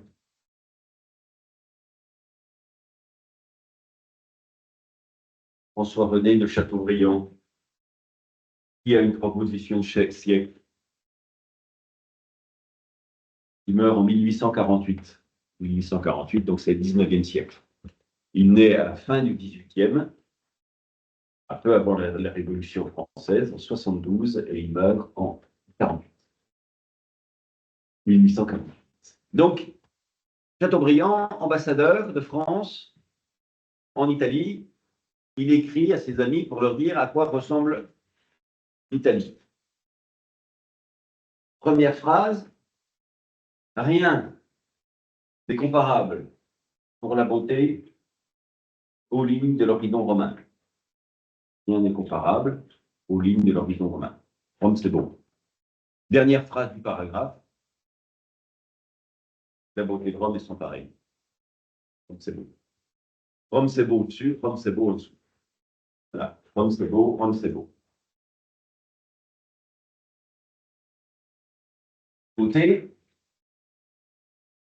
beauté. Première phrase annonce, dernière phrase rappel. Rien n'est comparable pour la beauté au bout de l'horizon romain, la beauté de Rome est sans pareil. Ça, c'est du paragraphe. Ensuite, c'est un bloc unique. C'est un seul paragraphe. Et puis, à partir de là, il va énumérer qu'est-ce qui est beau. Qu'est-ce qui est beau dans le paysage romain? Eh bien, il va faire une phrase à chaque fois de chacun des éléments qui participent à cette beauté. Souvent, les vallées, c'est pas mal, c'est pas moche. Qu'est-ce qui est beau? Les vallées. Souvent, les vallées dans la campagne prennent la forme d'une arène, d'un cirque, d'un hippodrome. Les vallées contribuent à cette beauté. Quoi d'autre? Les coteaux. Les coteaux sont taillés en terrasse, comme si la main puissante des Romains avait remué toute cette terre. Qu'est-ce qui fait que c'est beau? C'est les vallées, c'est les coteaux. Qu'est-ce qui fait encore que c'est beau? Vapeur. Une vapeur particulière répandue dans les lointains arrondit les objets. qui simulent ce qu'ils pourraient avoir de dur ou de heurté dans leur forme. La vapeur contribue à la beauté de l'ensemble. Mais c'est pas tout. Les ombres ne sont pas mêmes non plus. Elles ne sont jamais lourdes et noires. Il n'y a pas de masse si obscure de rochers et de feuillages dans lequel il ne s'insinue toujours un peu de lumière. Voilà, avec ce qui va avec ombre, c'est en général lumière. Et ce qui va aller avec, c'est teintes, ces couleurs. Une teinte, singulièrement harmonieuse, marie la terre, le ciel et les eaux. Toutes les surfaces au moyen d'une graduation insensible de couleurs s'unissent par leur extrémité sans qu'on puisse déterminer le point angle comme l'un c'est l'autre pays. Le résultat, c'est fameux. Comme c'est beau, quoi? Les vallées, les photos, les vapeurs, les ondes, la lumière, les teintes, les couleurs, comme c'est beau. Beauté, beauté, et après, entre-temps, j'empile. J'empile des éléments. Il y a plusieurs meubles dans cette salle. Les chaises sont en bois et en fer. Les tables sont davantage en plastique. Les armoires métalliques contiennent les objets de art plastique. Le porte-manteau isolé est en fer et plastique. Il y a plusieurs objets dans cette salle. Voilà. Objet, objet, quoi. Et donc ça, c'est la première manière de faire des paragraphes, c'est de faire des piles d'objets. Des piles d'objets. Et évidemment que ce qu'on regardera, c'est si les objets vont ensemble. Les côtés vapeur, tout ça, c'est des éléments du paysage. Est-ce que ça va être paysage? Rien n'est comparable pour la beauté aux lignes du paysage. Beauté du paysage, paysage, paysage, paysage. Et si là, il nous avait mis les enfants sont très charmants et mignons, ça irait pas. Ça irait pas avec paysage. S'il veut les habitants, eh ben, il va faire, là, il a fait beauté paysage, il fera un autre paragraphe et il fait beauté des habitants. Et là, il mettrait les hommes, les femmes et puis les enfants. Et puis il dirait beauté des habitants pour terminer. Voilà. On est dans le paysage, des éléments du paysage. On est dans les habitants, on met des habitants dedans. Il parlerait des monuments. Il nous dirait les monuments sont extraordinaires. Il nous mettrait le Colisée, il nous mettrait Saint-Pierre de Rome, il nous mettrait le Forum, il nous mettrait Saint-Jean de Latran, il nous mettrait des objets qui sont des monuments. J'annonce une idée, il faut que le développement, évidemment, renvoie aux éléments de sécurité. En tout cas, vous voyez la structure, ce n'est pas moi qui vous l'invente, hein, Chateaubriand l'a fait il y a 150 ans, près de 200 ans. Beauté, beauté, hop, qu'est-ce qui est beau? On peut aussi, voilà, si je remets tout bout à bout, vallée, coteau, vapeur, ombre, teinte, lumière, couleur. Ça, c'est plus un paragraphe, ce que j'ai fait là, hein, parce que je suis allé à la ligne à chaque fois, ça ne fait plus un bloc compact. Mais c'est pour faire émerger, comme j'ai fait émerger ici, différents éléments. Une remarque dans les paragraphes énumératifs, c'est que l'intérieur n'est pas organisé particulièrement. Si vous faites une pile de serviettes, pourquoi est-ce que la serviette jaune, elle est sur la serviette verte? Pourquoi l'assiette bleue, elle est en dessous de l'assiette orange? Il n'y a pas vraiment de raison. Dans un paragraphe énumératif, vous pouvez changer les phrases d'ordre. En théorie, ça ne change rien. Sauf évidemment les premières et dernières. Rien n'est comparable pour la beauté aux lignes de l'horizon romain. Une vapeur particulière répandue dans les lointains arrondis des objets. Toutes les surfaces, au moyen d'une gradation de couleurs, s'unissent. Souvent, les vallées prennent la forme d'une arène d'un autodrome. Les ondes ne sont jamais lourdes et noires. Oui, je change les phrases d'ordre, sans aucune incidence sur le sens. Parce que j'empile. Et comme j'empile, que je parle d'abord des chaises, d'abord des tables, ou d'abord du porte-manteau, ça n'a aucune importance. Dans les paragraphes énumératifs, ce qu'il y a dans le paragraphe est en vrac. Alors, c'est un peu moins le cas dans les empilements de dates. Si j'empile des objets, je peux aussi empiler des dates. Au cours des siècles, les navigateurs qui ont décrit le serpent de mer sont de plus en plus réalistes. Plus on décrit le serpent de mer, plus il est petit. En 1753, on lui attribue une longueur de 188 mètres. En 60, 30 mètres. En 1900, sa taille ne dépassait plus 20 mètres. En 68, un zoologiste néerlandais a affirmé qu'à son avis, il diminuerait encore, puis ça continuait comme ça, mais ça nous donne une structure. On empile donc des dates. Quand on empile des dates, en général, on les met de manière croissante ou décroissante. Plus ancien ou plus récent ou vice-versa. En tout cas, on peut empiler aussi des dates. On peut empiler des livres. Dans ma vie, j'ai lu 5 Zola, bon. Dans Thérèse Raquin, dans Germinal, dans Au bonheur des dames, ceci et cela, et puis on empile des romans. Et on finit, voilà donc les 5 Zola que j'ai lus. On empile des objets, quelle que soit la nature des objets. Mais il faut qu'ils soient communs. On ne peut pas empiler. Rappelez-vous cette grande idée de mathématiques. Une poire plus une banane, ça ne fera jamais deux bananes. Une poire et deux bananes, ça fait deux fruits, ça ne fait pas deux bananes ou deux poires. On ne range pas les chaussures avec les serviettes, avec les assiettes. On ne met pas une assiette, une chaussure, une assiette, une chaussure. Pile d'assiettes, pile de chaussures. Ça, c'est donc la première façon de faire des développements, c'est pas empilement. La deuxième, c'est celle vers laquelle vous devrez tendre. Et la structure qu'on dit argumentative, on l'a dit aussi logique. La première, elle est énumérative, par liste, par fil. La deuxième, elle est argumentative. Elle va structurer, organiser les informations au moyen de ce qu'on appelle des liens logiques. Des liens logiques. Alors, on en fera tout à l'heure la liste des liens logiques. L'idée, c'est que chaque phrase s'incruste dans la précédente au moyen d'un mot qui donne une relation logique entre les deux phrases. Je ne sors pas car il pleut. Le car il pleut, le il pleut est une explication de je ne sors pas à cause du car. Je viendrai te voir lorsqu'il fera beau. Le lorsque accroche la proposition de dans la proposition. Alors vous avez ici un petit exemple, c'est une lettre de Voltaire à un autre philosophe qui s'appelle Rousseau. Voltaire et Rousseau. Ces deux philosophes des années 1750, l'œuvre centrale de Voltaire, pour son époque, c'est son théâtre. Il était connu pour son théâtre.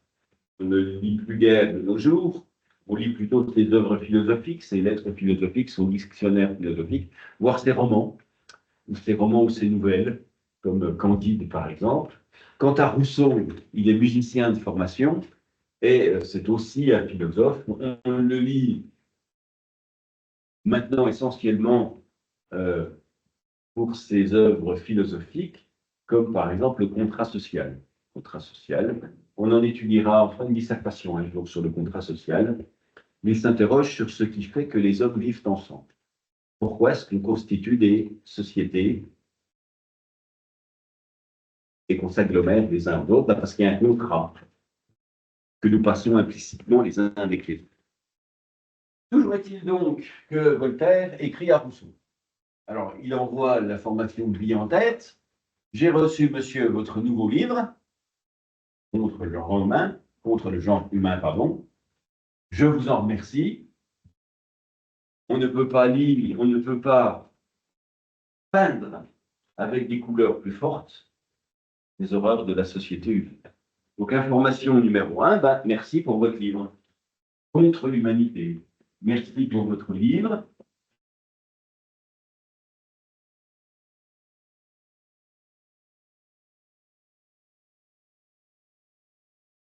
Merci pour le livre que vous m'avez envoyé. Il décrit l'homme de manière négative. merci pour votre livre. Ça, c'est l'idée importante. Contre l'humanité. Voilà. Si vous téléphonez un jour à EDF pour ouvrir un compteur, vous téléphonez, vous allez dire bonjour, je vous appelle parce que j'ai déménagé, j'ouvrais un compteur. Vous n'allez pas le téléphoner, vous allez dire bonjour, chez moi c'était trop petit, puis c'était humide, puis les voisins faisaient un boucan terrible. Et puis il y avait quand même les 7 marches, les 7 étages à monter, c'était un peu compliqué, surtout que le parking était devenu payant en plus.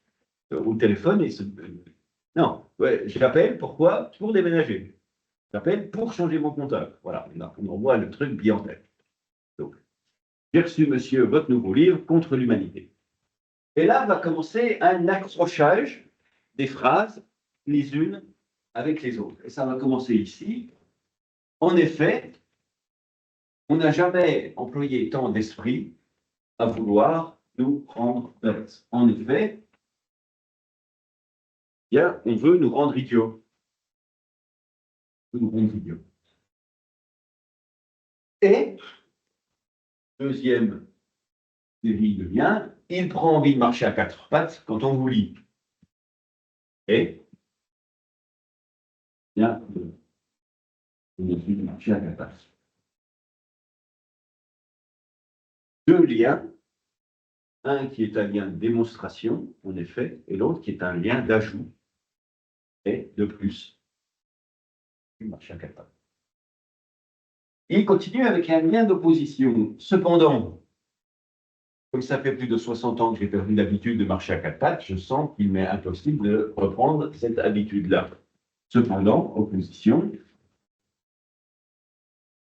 ben, moi, je ne vais pas marcher à 4 pattes. Et vous voyez que cette phrase-là, cependant, je ne vais pas marcher à 4 pattes, elle est liée directement à la précédente. On a envie de marcher à 4 pattes en vous lisant. Et je laisse cela, cet allure naturel, à ceux qui en sont plus dignes que vous et moi. Et je laisse cela à d'autres.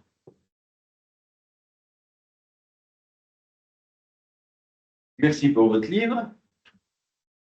On nous rend bêtes et ça donne envie de marcher à 4 pattes.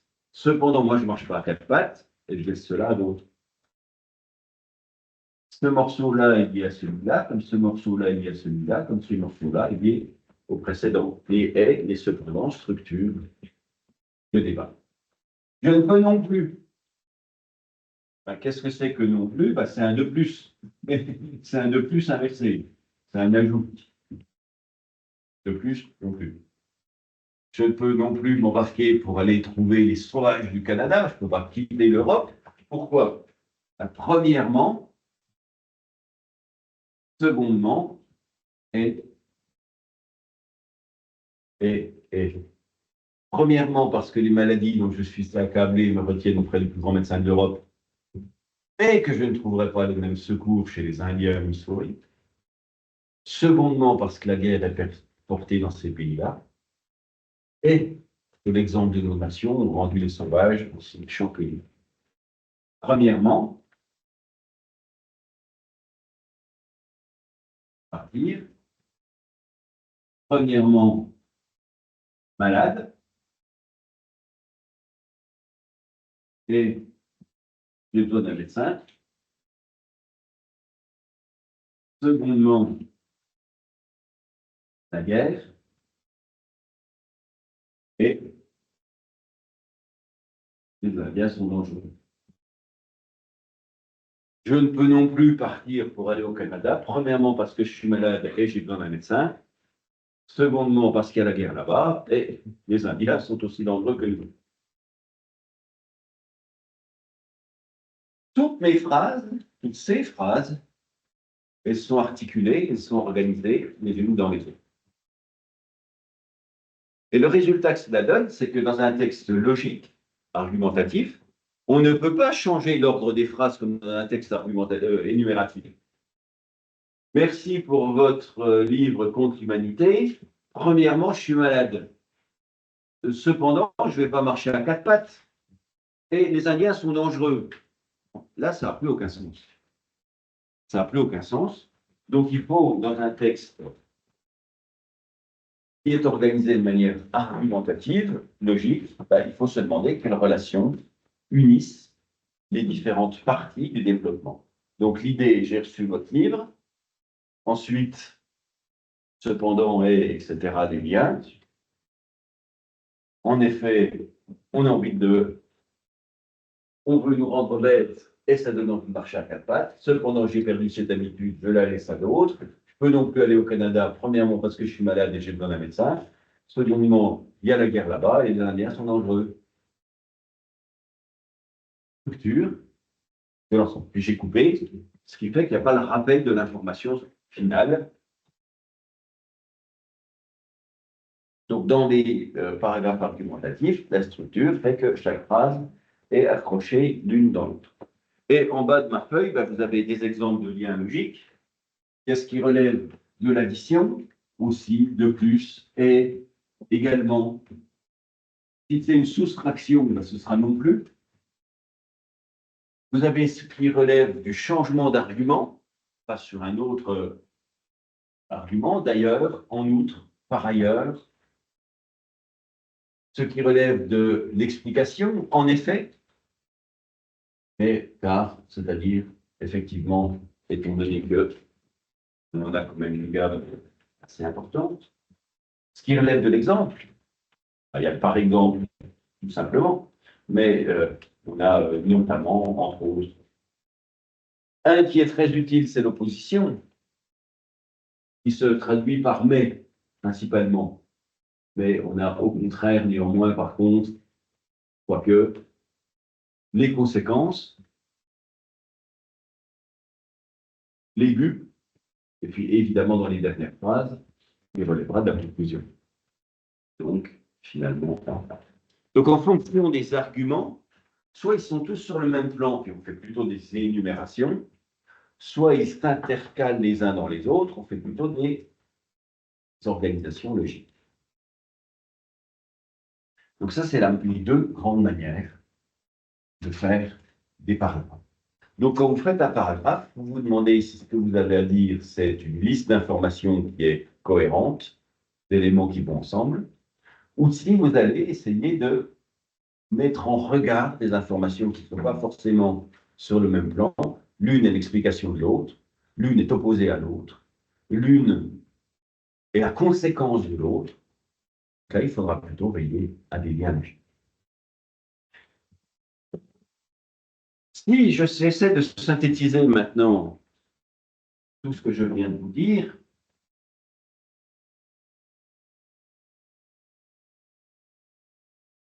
on va se trouver avec des paragraphes. Chacun des paragraphes que vous allez construire va se trouver donc avec des lieux obligés. Le premier lieu obligé, c'est une phrase qui nous indique clairement l'information développée dans le paragraphe. Une dernière phrase, si le paragraphe est long, qui sera un rappel de l'information.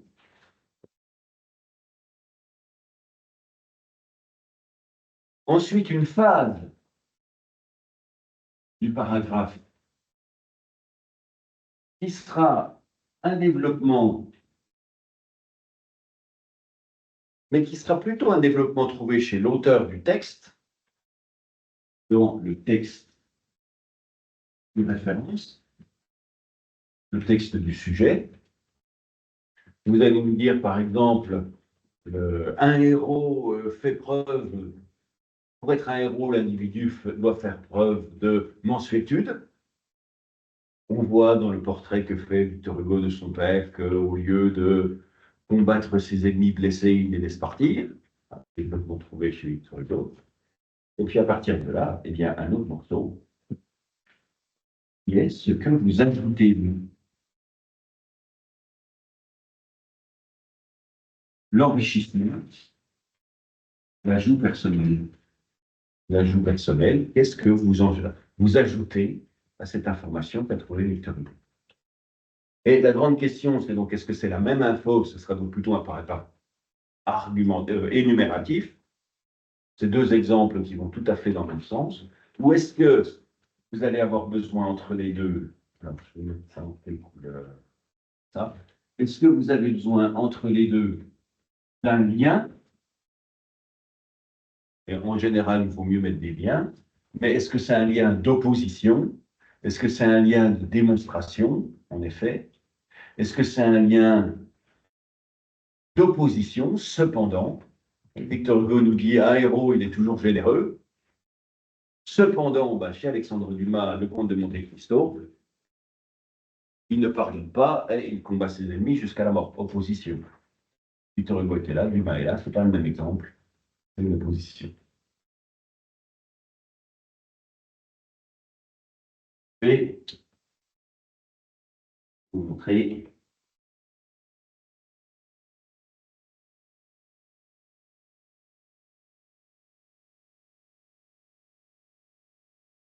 Voilà, à quoi ça ressemble.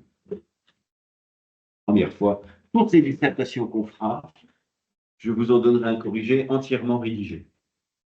Donc ça vous permettra d'avoir plus des modèles.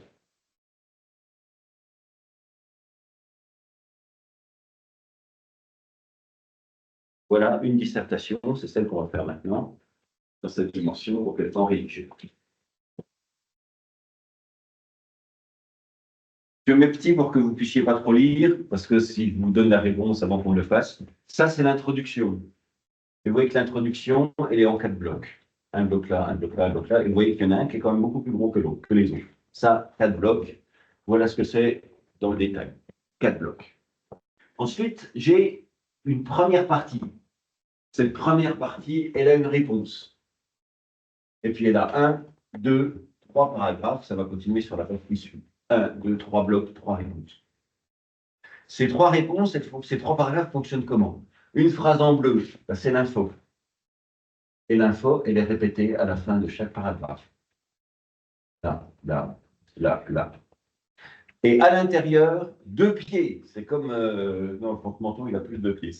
C'est comme un humain normal, pied droit, pied gauche. Pied droit, pied gauche. Pied droit, c'est l'auteur. En gras, l'auteur. En gras, l'auteur du texte. L'autre pied, c'est vous. Ce que vous ajoutez. C'est ce qu'en Italie. Mon paragraphe, une info, l'auteur, moi, l'auteur.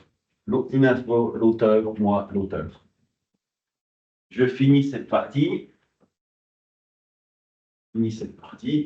Info, l'auteur, en gras, moi, l'auteur.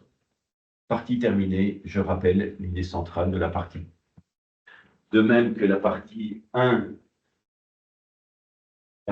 commençait par une réponse en rouge, elle se termine par un rappel de la réponse. Deuxième partie, réponse à la question. Paragraphe, paragraphe, paragraphe. Info, l'auteur, moi, info. Info, auteur, moi, tout petit par rapport, mais info. Info, auteur.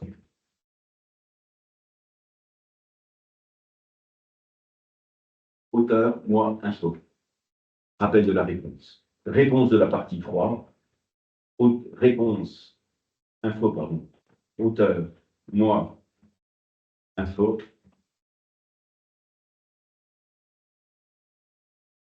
Info, auteur, moi, info. Info, auteur, moi.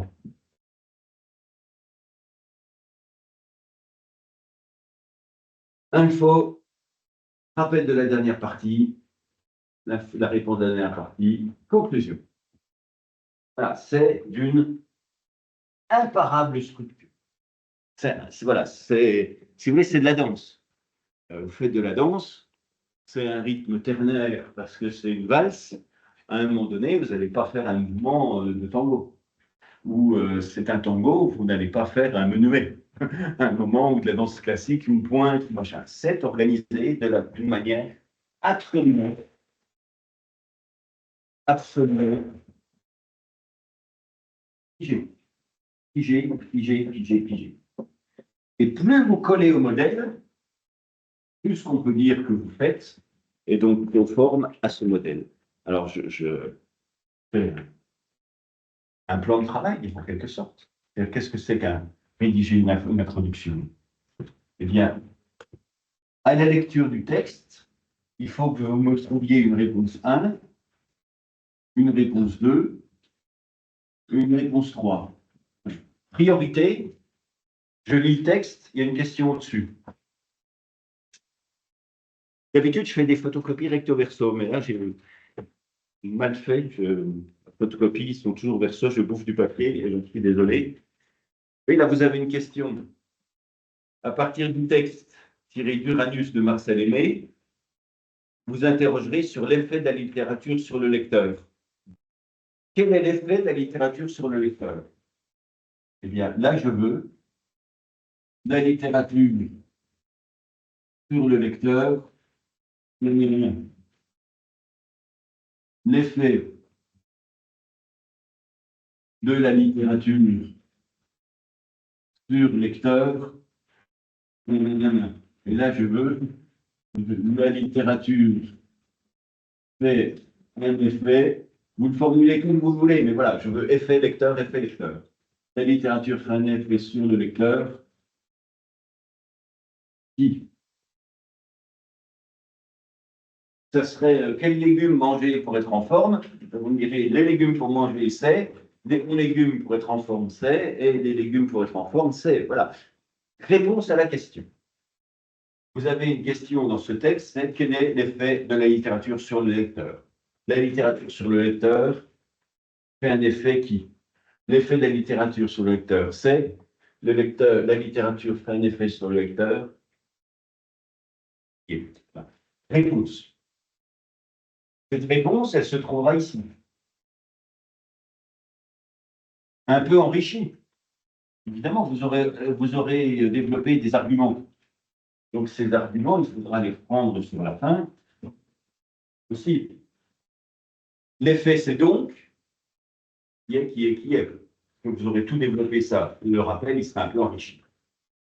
Ensuite, vous avez un paragraphe 1, un paragraphe 2, et dans l'idéal, un paragraphe 3. Alors, revenons un petit peu sur le nombre des paragraphes.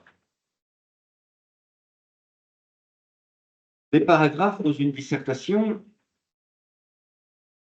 il y en a minimum 4, c'est-à-dire deux parties avec 2 paragraphes. Mais comme je le dis tout à l'heure, tout le monde est capable de faire 4 paragraphes. Tout le monde, tout le monde, tout le monde. Et comme le but, ce n'est pas d'avoir la note de tout le monde, mais d'avoir une note exceptionnelle, ça commence à devenir intéressant à 6. Donc, 1, 2, 3, 4, 5, 6. 3 parties à 2 paragraphes. Ou alors, 1, 2, 3, 4, 5, 6. 2 parties seulement, mais avec 3 paragraphes dedans. Vous avez un texte de base. Ce texte, il faut arriver à lui faire cracher au moins 6 informations. Au moins 6 réponses qui donneront lieu à 6 paragraphes. Et c'est quand on est à 9 que on se dit, tiens, on a un candidat. On est à 6, on dit, tiens, bon, voilà, il a réussi quelque chose.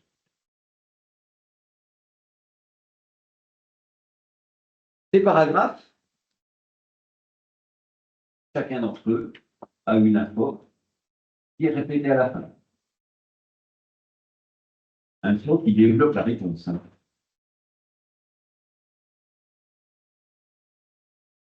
Tous, tous, tous. Une info. Je répète que la répétition, le rappel de l'info, c'est quand le paragraphe est long. S'il fait 4 lignes, vous n'avez pas besoin de rappeler, hein, parce que je suis capable, en lisant 3 phrases d'affilée, de me rappeler de quoi il parle. Si le paragraphe est long, alors on rappelle ce qu'était l'objet de cette démonstration. Le paragraphe, c'est une démonstration. Et puis enfin, ce qu'il faut se demander, c'est que dit l'auteur?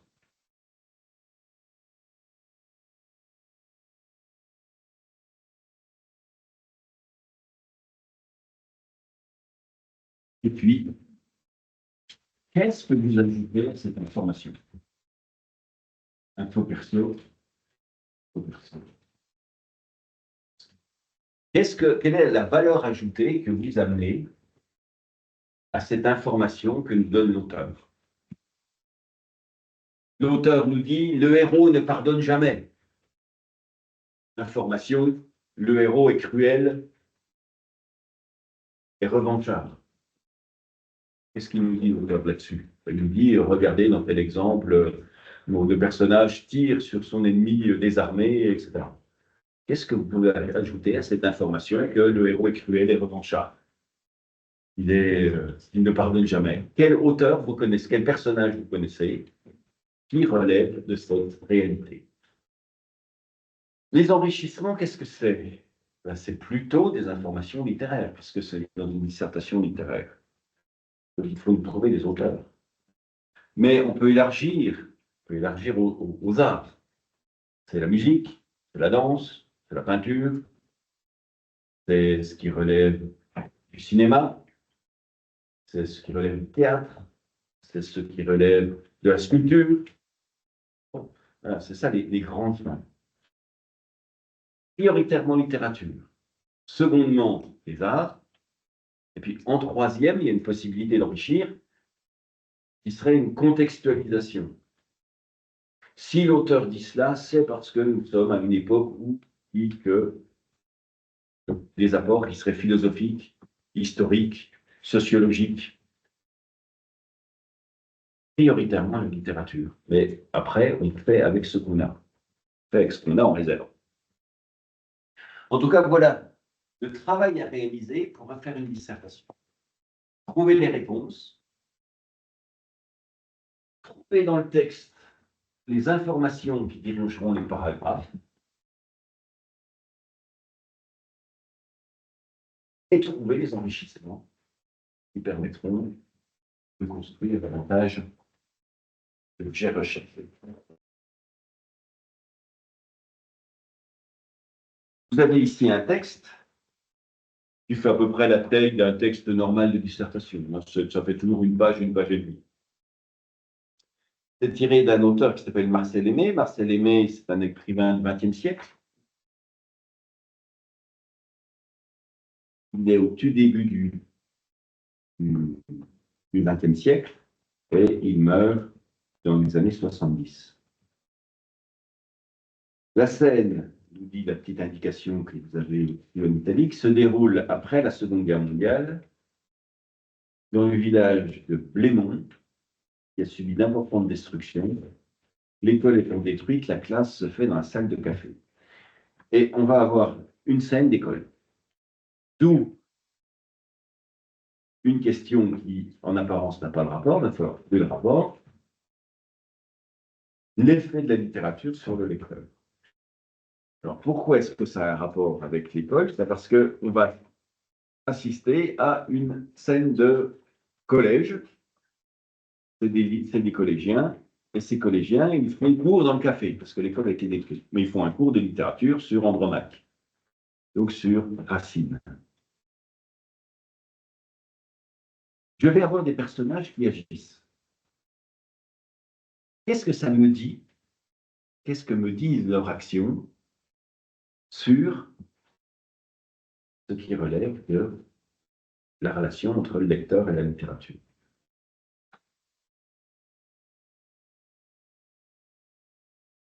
Ce que j'ai ouvert, à chaque fois ici, ce sera finalement des scènes du texte. Scènes. Ce sera des interprétations.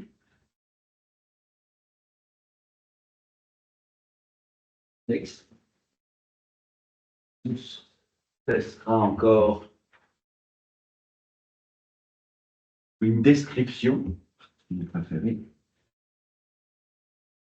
de ce que je trouve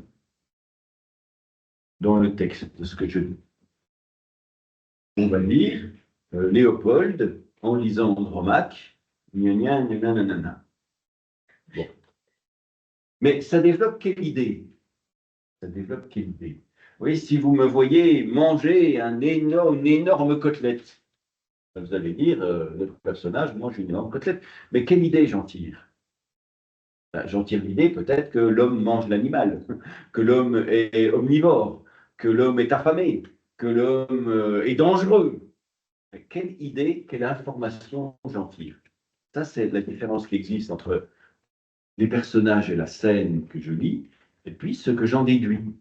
L'information, l'information, c'est ce qui développe la réponse. Donc l'information, ça ne peut pas être l'homme mange une côtelette. Ça peut être quelque chose du genre, ben, l'homme est un prédateur, l'homme est dangereux, l'homme est omnivore, l'homme est carnivore, Et puis l'exemple que je trouve dans le texte, c'est l'homme mange une côtelette. Ce que je vais essayer de trouver, moi, c'est un autre personnage qui dévore d'autres choses. La phrase d'information, ce n'est pas forcément une phrase qui nous parle de ce que je trouve comme épisode dans le texte, mais c'est une phrase qui théorise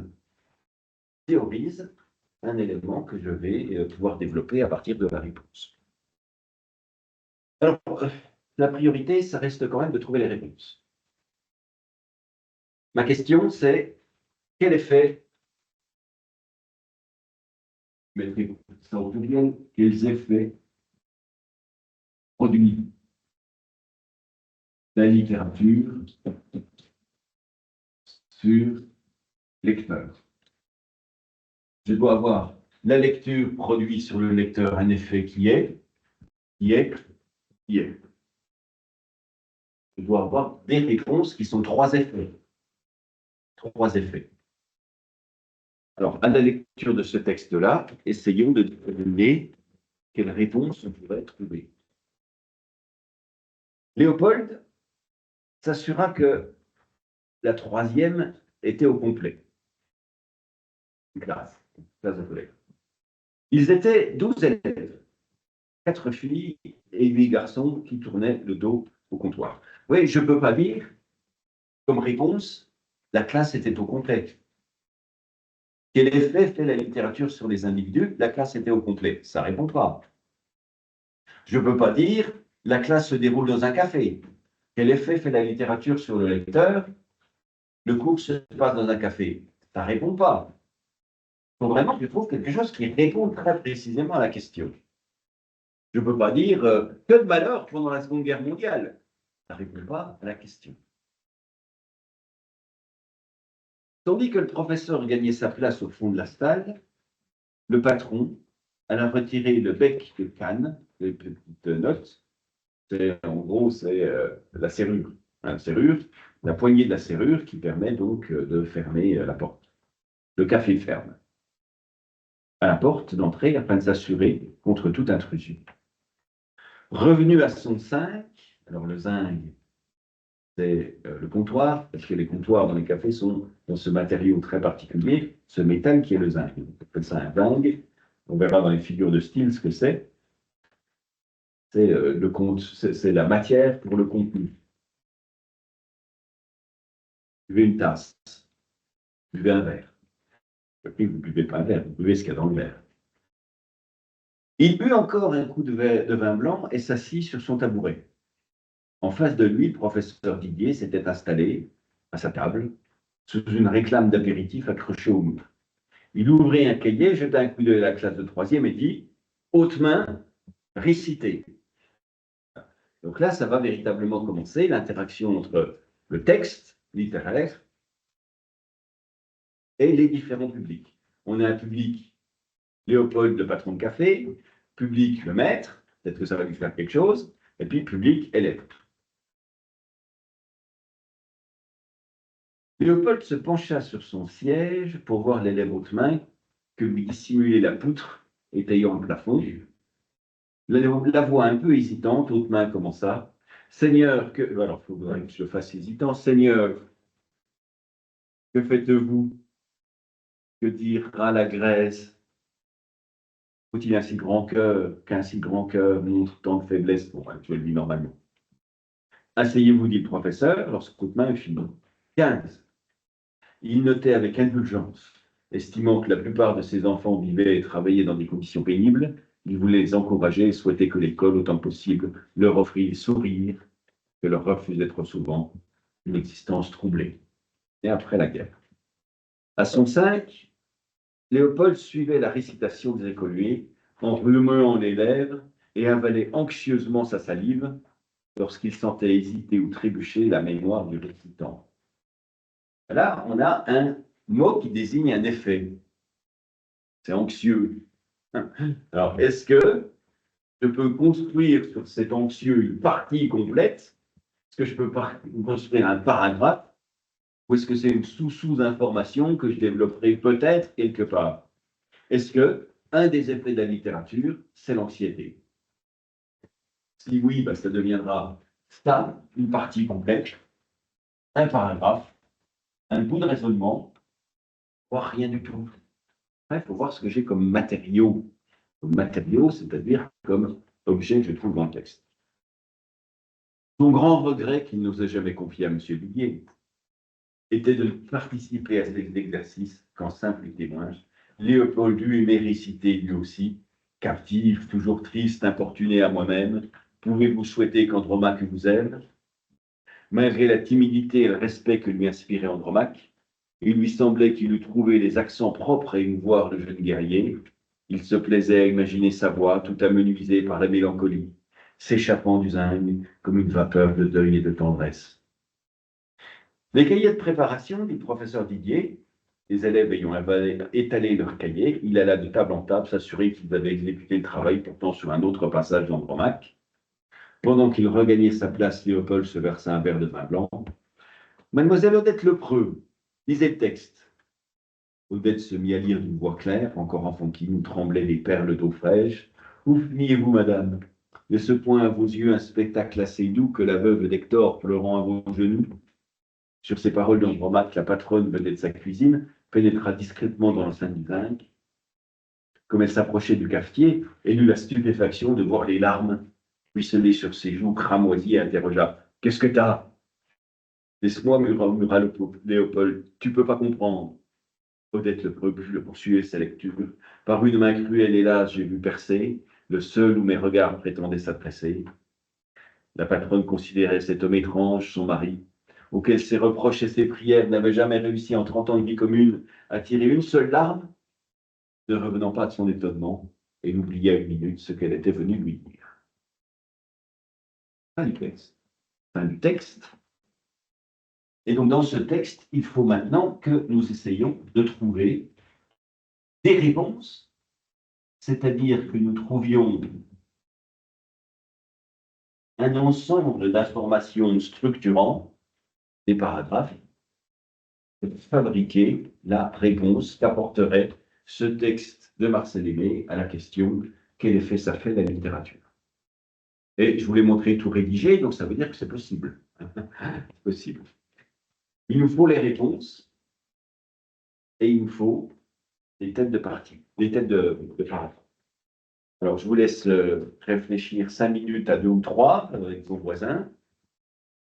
À la question froide, comme ça, directe, dans ce texte, quel effet fait la littérature sur les personnages? Qu'est-ce que vous répondez? Je vous laisse 5 minutes pour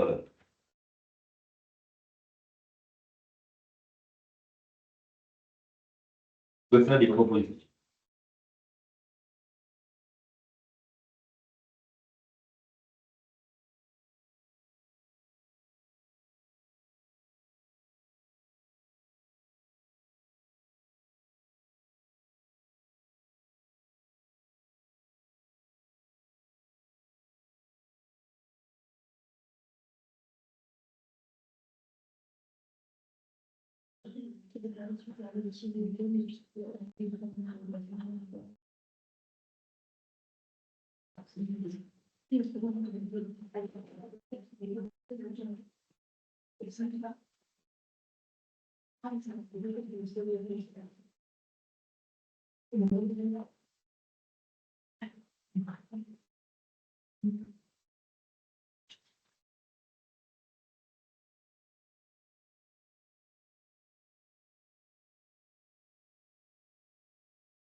J'arrive.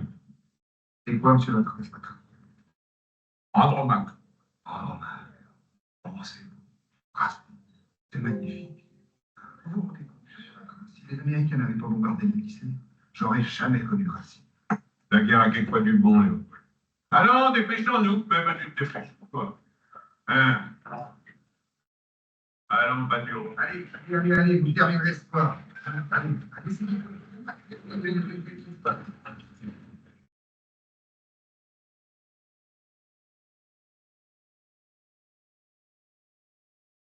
Un petit peu de silence, un petit peu d'attention. Voyons, l'interrogation va commencer par Mademoiselle Brassé. S'il vous plaît. La version change de texte, hein, mais bon. Pourriez-vous, madame, à cette pointe, reçu un spectacle assez doux que la veuve Lector pleura à vos genoux. Par une main cruelle et lâche, j'ai vu percer le seul où mes regards prétendaient s'adresser. Oui, c'est pas mal, c'est vous. Monsieur J. Qui bavard. Hein?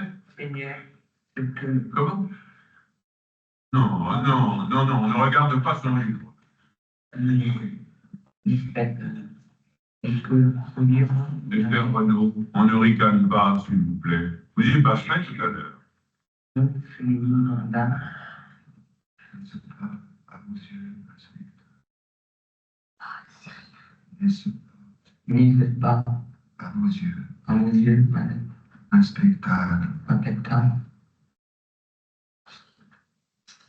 par une main cruelle, par une main cruelle, hélas, j'ai dû percer le sein où mes regards. Non, Léopold, s'il vous plaît, ne soufflez pas, je vous entends d'ici. Seigneur, Hein? Seigneur, Non, que faites-vous? Que dira la si donc.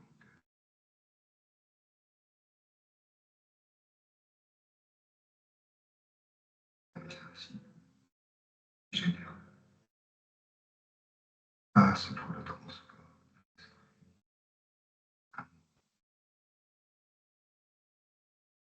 Alors, voyons maintenant, Madame Giraud. On va pas dire trop, on va dire. Ah, laisse-moi. Ah, non, merde, moi, je vous dis.